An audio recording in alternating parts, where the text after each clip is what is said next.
prácticas de manufactura constituyen un conjunto de procedimientos que garantizan la producción higiénica de alimentos, además de ser prerequisito para la implementación del sistema HACCP.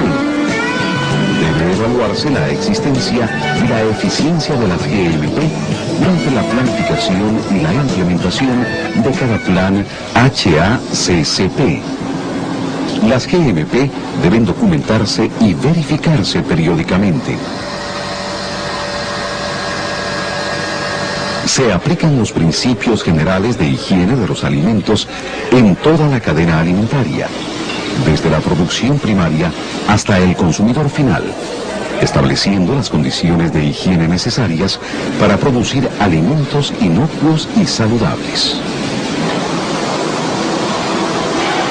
Veremos ahora los principales aspectos de las buenas prácticas de manufactura para la manipulación de alimentos.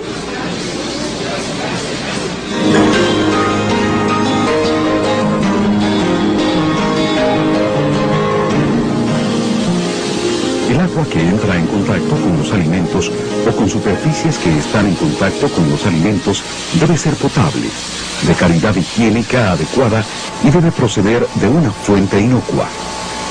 Un aspecto importante de la seguridad de una operación de proceso de cualquier alimento debe ser la inocuidad del agua.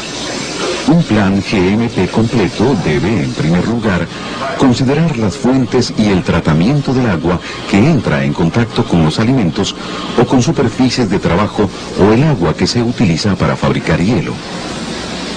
El agua que se emplea en la producción de alimentos debe ser potable. Esto también se aplica al hielo y al vapor que entran en contacto con los alimentos. El análisis del agua y la limpieza del depósito de agua deben realizarse cada 6 meses como mínimo.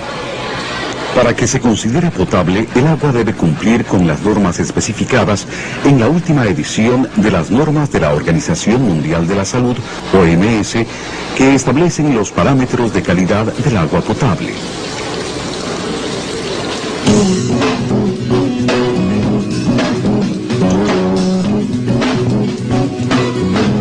Deben existir instalaciones de higiene del personal para asegurar que se pueda mantener un nivel apropiado de higiene y evitar la contaminación de los alimentos.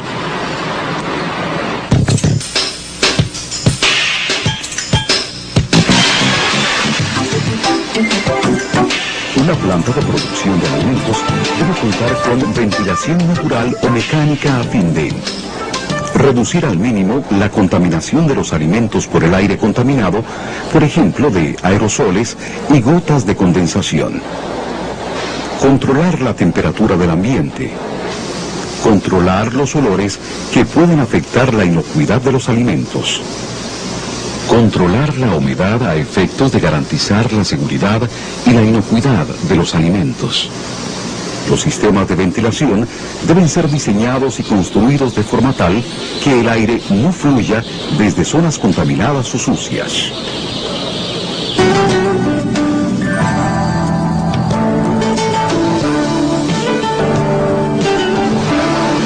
Debe proporcionarse una iluminación adecuada, sea natural o artificial, para permitir que se opere con higiene. Donde sea necesario, la iluminación no debe alterar los colores de los alimentos. La intensidad de la luz debe ser adecuada a la naturaleza de las operaciones. Los bombillos y las lámparas suspendidas del techo deben estar siempre protegidos para evitar la contaminación de los alimentos en caso de roturas.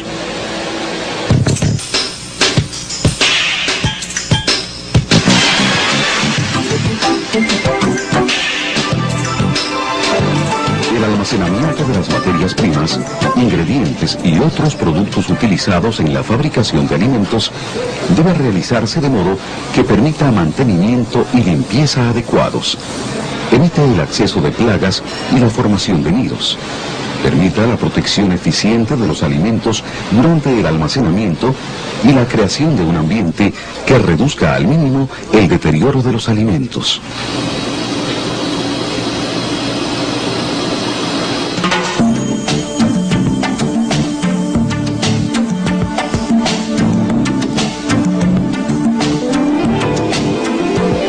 El objetivo del control de operaciones es producir alimentos inocuos y saludables para el consumidor. Esto se logra mediante la formulación de normas operacionales para los productos e ingredientes crudos, la composición, el proceso, la distribución y el uso por parte del consumidor. Dichas normas se aplican a la producción y manipulación de los alimentos. También es importante que se pueda contar con la adecuada planificación, ejecución, supervisión y revisión de la eficiencia de los sistemas de control.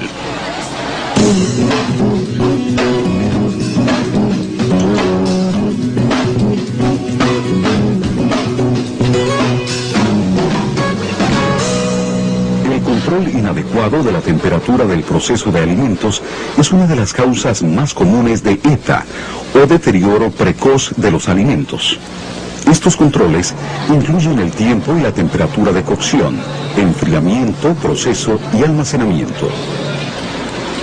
Los sistemas de control de temperatura deben considerar la naturaleza del alimento, es decir, su actividad de agua, pH y posibles tipos y cantidad inicial de microorganismos, la vida útil esperada del producto, el método de envase y el proceso, y la manera en la que debe consumirse el producto, es decir, si debe estar sujeto a cocción o a un proceso adicional o sin ningún tratamiento posterior por el consumidor.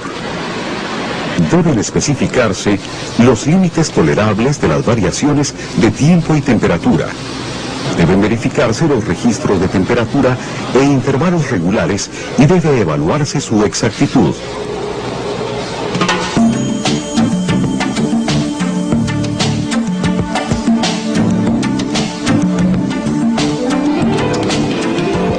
Los microorganismos patógenos pueden ser transferidos de un alimento a otro, ya sea por contacto directo, por quienes manipulan los alimentos, por las superficies de contacto o por el aire.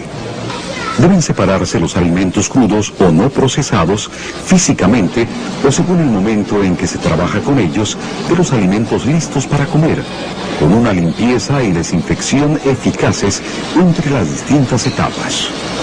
El acceso a las zonas de proceso debe ser restringido o controlado. Los empleados deben usar uniformes y calzados limpios y deben lavarse las manos antes de ingresar a estas zonas. Las superficies, los utensilios, el equipo, los accesorios y los muebles deben estar totalmente limpios y desinfectados tras el contacto con alimentos crudos, principalmente los de origen animal.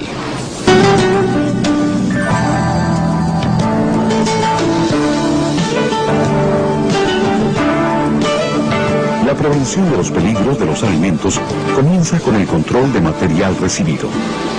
La recepción de los materiales debe garantizar que el establecimiento no acepte ningún producto crudo o ingrediente que contenga parásitos, microorganismos no deseados, plaguicidas, fármacos veterinarios o tóxicos ni sustancias extrañas.